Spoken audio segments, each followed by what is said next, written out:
Hello everyone, welcome to my channel.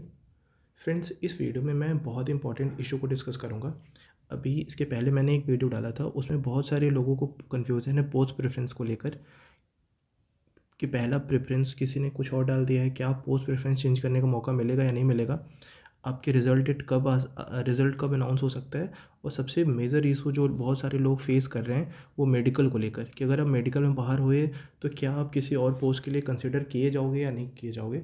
तो इसमें जो भी नोटिफिकेशन में चीज़ें मेंशन है और आरआरबी एनटीपीसी 2019 में जो भी हुआ था उसके बेसिस पे मैं आपको बताऊंगा। तो जो भी होगा आप देखना, आपको वीडियो बहुत अच्छा लगेगा एंड आई होप आपके जो डाउट्स होंगे वो क्लियर हो जाएंगे। सो पहले स्टार्ट करते हैं कि इसमें पोस्ट प्रेफरेंस चेंज करने का ऑप्शन मिलेगा या नहीं मिलेगा। तो फ्रेंड्स, अगर हम आरआरबी एनटीपीसी इसके पहले दो हुआ है, इसके पहले 2015 में आया था एनटीपीसी और 2019 में आया था। 2019 वाला एनटीपीसी ये इसमें ये था कि इसमें सारे लेवल के एग्ज़ाम्स अलग हुए थे। जैसे लेवल 6 वाले एग्ज़ाम अलग हुए थे, लेवल 5 वाले अलग हुए थे। और जो एनटीपीसी 2015 था इसमें सिर्फ एक पेपर था। जैसे इस बार सीबीटी 2 में सिर्फ एक पेपर हुआ है, वैसे ही इसमें भी हुआ था। और जब एनटीपीसी 2015 का फॉर्म आया था, फॉर्म के साथ ही पोस्ट प्रेफरेंस मांग लिया गया था, जैसा कि इस बार हुआ है। और इसमें सीबीटी 2 के बाद ये ऑप्शन आया था कि आप इसको चेंज कर सकते हो पोस्ट प्रेफरेंस। मैं ये नहीं कह रहा कि इस बार भी ये ऐसा करेंगे कि आपको पोस्ट प्रेफरेंस चेंज करने का मौका मिलेगा, पर 2015 में ये ऑप्शन मिला था डॉक्यूमेंट वेरिफिकेशन से पहले कि आप अपना पोस्ट प्रेफरेंस चेंज कर सकते हो। एनटीपीसी 2019 में ऐसा नहीं मिला था क्योंकि उसमें अलग अलग पोस्ट के अलग अलग एग्ज़ाम हुए थे। तो जो जिस पोस्ट के लिए एलिजिबल था, जैसे अगर किसी ने लेवल 6 के लिए जो क्वालिफाई कर गया, ऑब्वियस सी बात है उसको वो पोस्ट अलॉट मिल जाएगी। तो उसको टाइपिंग वाली पोस्ट नहीं मिलेगी। तो एनटीपीसी 2019 में मेंस 3 या 4 पेपर हुआ था और इस बार जो हुआ है एनटीपीसी 2024, इसमें एक ही पेपर हुआ है सीबीटी 2 का।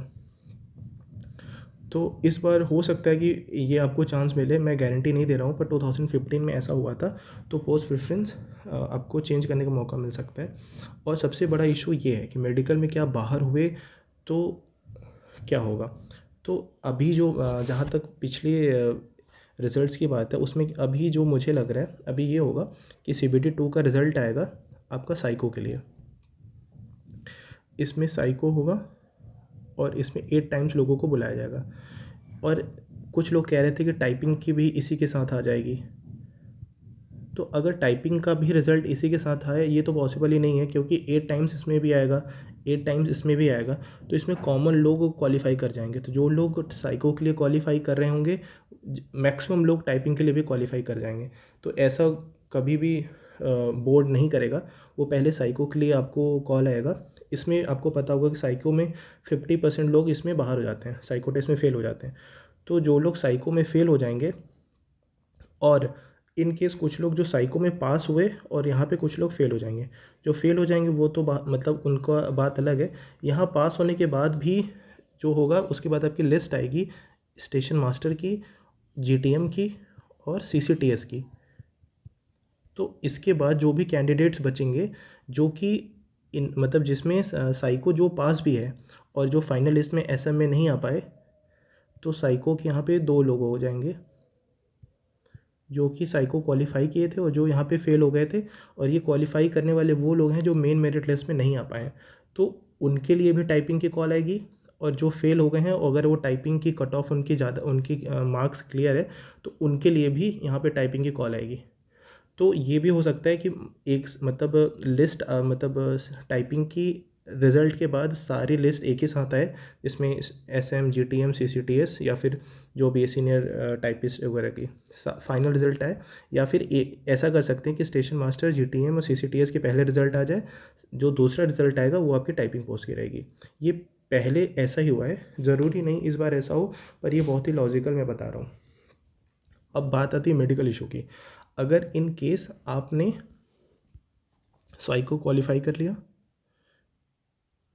आपके मार्क्स बहुत अच्छे हैं, आप साइको क्वालिफाई करने के बाद आप फाइनल लिस्ट में भी आ गए स्टेशन मास्टर के, ठीक है। अब आपका होगा मेडिकल। अब मेडिकल में आपको क्या चाहिए, 6/6 विज़न। आई टेस्ट। अगर आप यहाँ पे बाहर होते हो, ये नोटिफिकेशन में साफ साफ लिखा हुआ है कि अगर आप मेडिकल में बाहर हुए तब आपको किसी और भी पोस्ट के लिए कंसिडर नहीं किया जाएगा। ये बहुत इंपॉर्टेंट बात है कि अगर आप साइको क्वालिफाई करने के बाद एसएम के लिए मतलब शॉर्ट लिस्टेड हो गए और अब मेडिकल के बाद आप 6/6 विज़न आपका नहीं है, तो आप किसी भी पोस्ट के लिए कंसिडर नहीं किया जाओगे। तो सबसे बड़ा इशू ये है कि अगर आपको पता है कि आपका आई साइट 6/6 नहीं है, एक तो पहले आप क्या करो कि अपना आई टेस्ट करा लो। अगर आप 6/6 नहीं है तो बेटर है कि आप CBAT में अपीयर ही ना करो। अगर आप साइको टेस्ट में अपीयर करते हो और क्वालिफाई कर जाते हो, आपके मार्क्स अच्छे हैं, तो आप तो एसएम के लिए क्वालिफाई कर ही जाओगे। लेकिन अगर आप मेडिकल में बाहर हो जाओगे तो जो पोस्ट आपको मिल सकती थी वो भी नहीं मिलेगी। तो ये बहुत ही बड़ा क्रूशियल पॉइंट है कि अगर आपका आई साइट सही नहीं है तो प्लीज़ आप इस चीज़ को एक बार फिर से आप अपना क्रॉस वेरीफाई कर सकते हो, उसके बाद ही कोई डिसीजन लेना। पर ये मैं बहुत ही ऑथेंटिक सोर्स बता रहा हूँ। फिर भी सेफ साइड होने के लिए आप एक बार CBT 2 के रिज़ल्ट के बाद आप नोटिफिकेशन मेंशन होगा उसमें आप एक बार देख लेना, ठीक है। तो अगर अब ऐसे लोग क्या करें, मान लो कि आपकी पहली पोस्ट प्रेफरेंस है एसएम, दूसरी है CCTS, तीसरी है आपकी कोई टाइपिंग वाली, और आप इन सब के लिए एलिजिबल हो, मतलब आपकी CBT 1 में अच्छे मार्क्स हैं, लेकिन अब आपको पता है कि आप इसमें मेडिकली अनफिट हो।